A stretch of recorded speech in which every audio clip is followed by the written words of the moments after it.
Buenos días, mi nombre es Nicolette Cedeño, soy estudiante de quinto año de Medicina en la Universidad Autónoma de Chiriquí.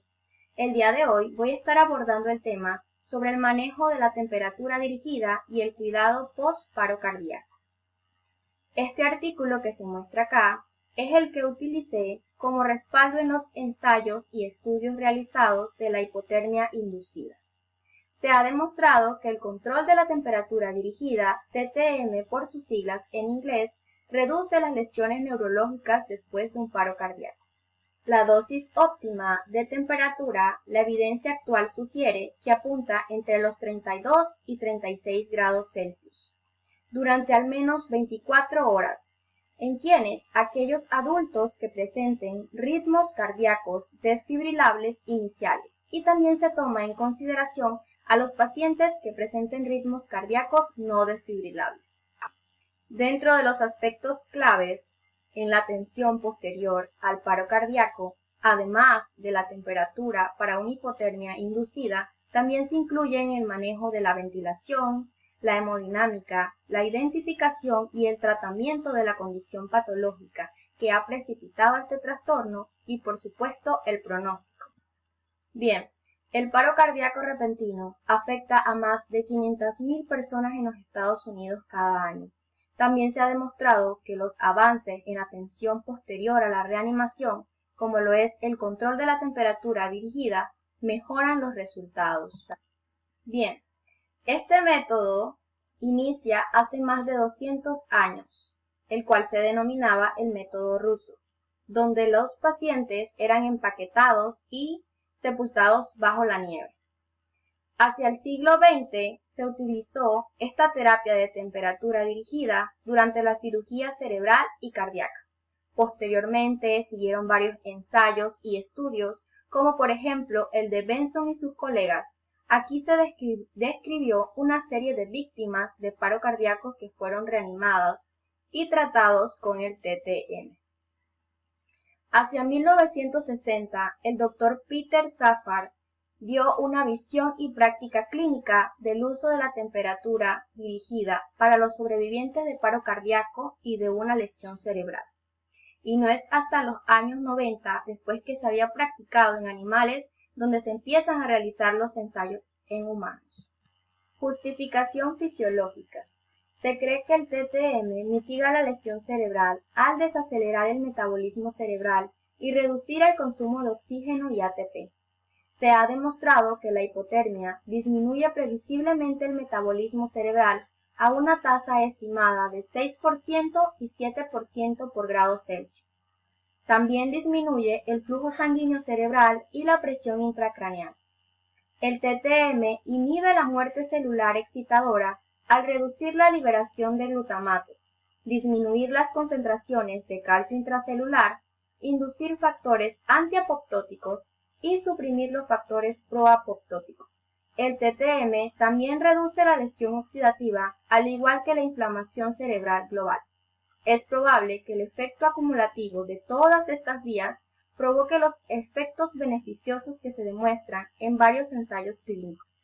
Las pautas actuales y la evidencia sugieren que todos los sobrevivientes comatosos, adultos con paros cardíacos fuera del hospital, que presenten un ritmo cardíaco desfibrilable inicial, deben recibir TTM con una temperatura de 32 a 36 grados Celsius y debe considerarse incluso en los pacientes con ritmos iniciales no desfibrilables.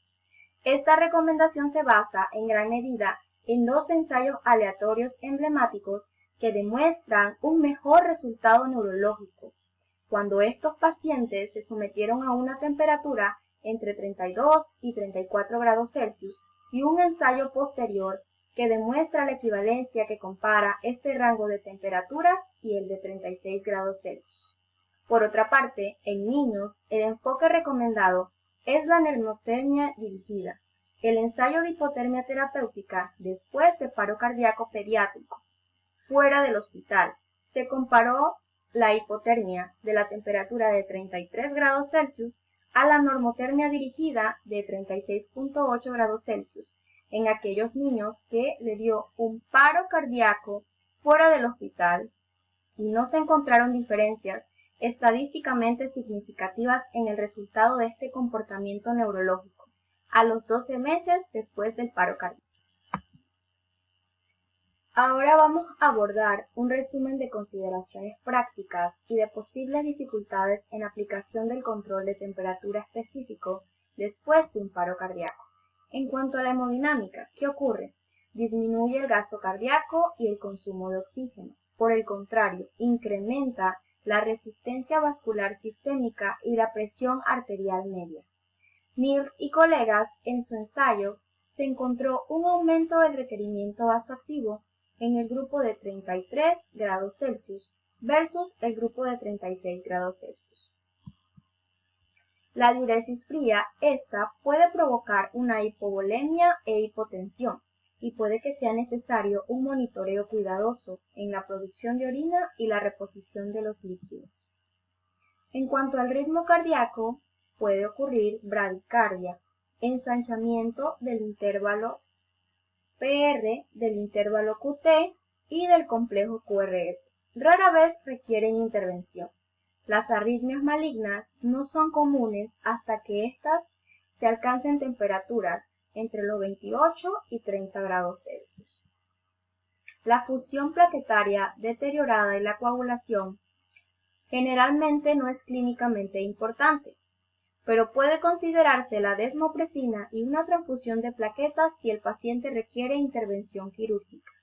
En cuanto a los temblores, pueden conducir a un aumento del metabolismo cerebral, el flujo sanguíneo y de la presión intracraneal, pero estos pueden tratarse con acetaminofén, magnesio, analgesia, sedación y un bloqueo neuromuscular.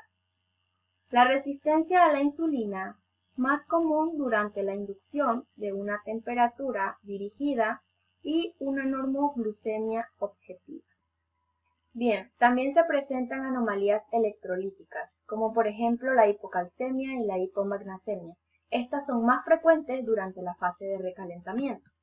También existen, por ejemplo, en cuanto a la infección, puede haber un aumento de sepsis y de neumonía, pero no un aumento de la infección general. No hay efecto protector de aquellos antibióticos administrados de manera profiláctica sobre los antibióticos administrados clínicamente.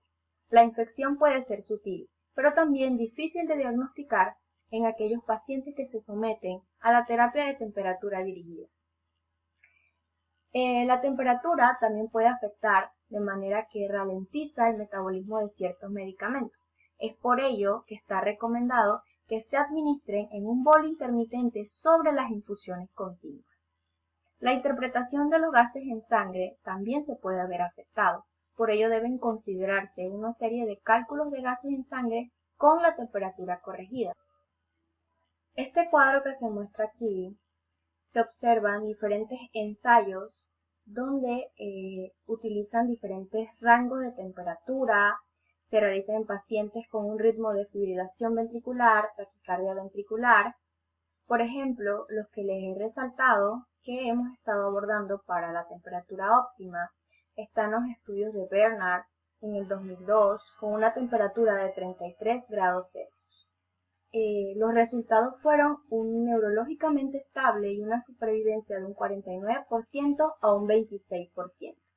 Por otra parte, el grupo de estudio de hipotermia después de un paro cardíaco con un rango de temperatura de 32 grados Celsius y 34 grados Celsius también se obtuvo un neurológico estable y una supervivencia del 55% al 39%.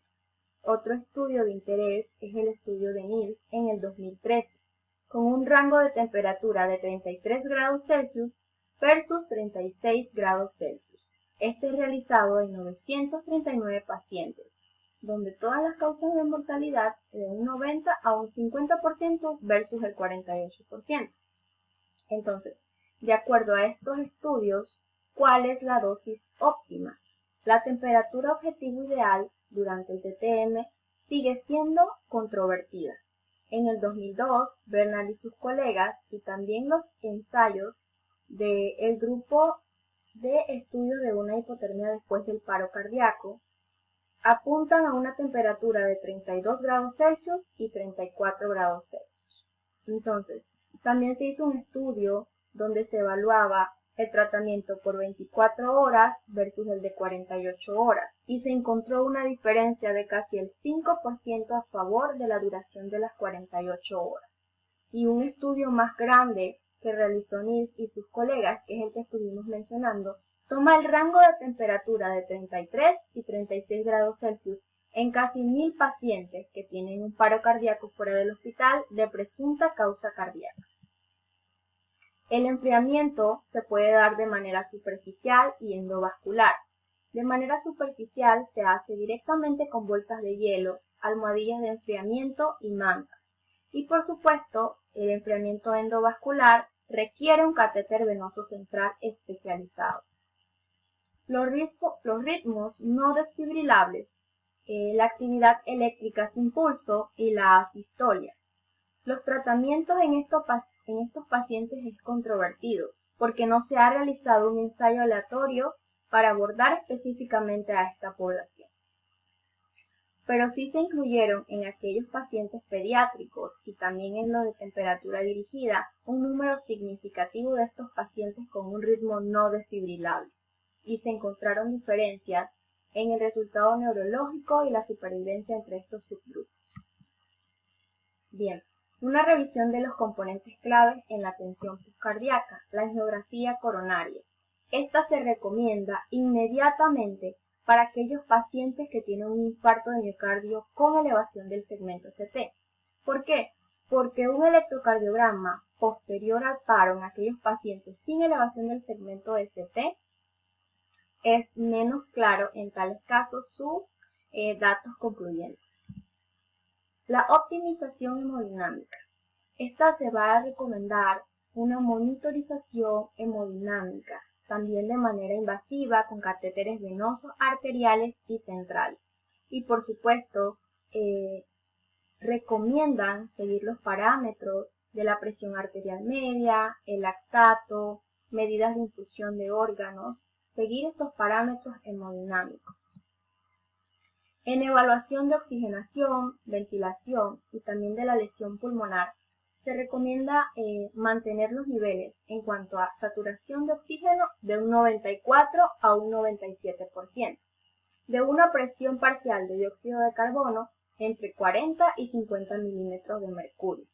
Y los pacientes que sufren un paro cardíaco, ellos presentan mayor riesgo de una infección pulmonar y del síndrome de dificultad respiratoria aguda.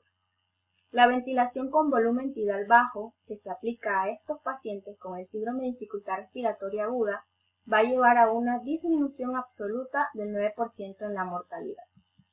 Bien, ¿cuál es el pronóstico? Las pautas actuales van a recomendar retrasar el pronóstico hasta al menos 72 horas después del arresto en los pacientes que no se han sometido al tratamiento de una temperatura dirigida. Y pues en las conclusiones, aquellos pacientes que sufren un paro cardíaco representan un extremo de una enfermedad crítica y una atención meticulosa del manejo de la temperatura con identificación y revisión de la condición patológica. Por ejemplo, vimos que son importantes los puntos clave, la ventilación, el aspecto de hemodinámica y el cuidado posterior al paro cardíaco. La mayoría de los pacientes que sufren un paro cardíaco fuera del hospital deben someterse a un tratamiento de temperatura específica, aunque la temperatura ideal y la duración no están claras.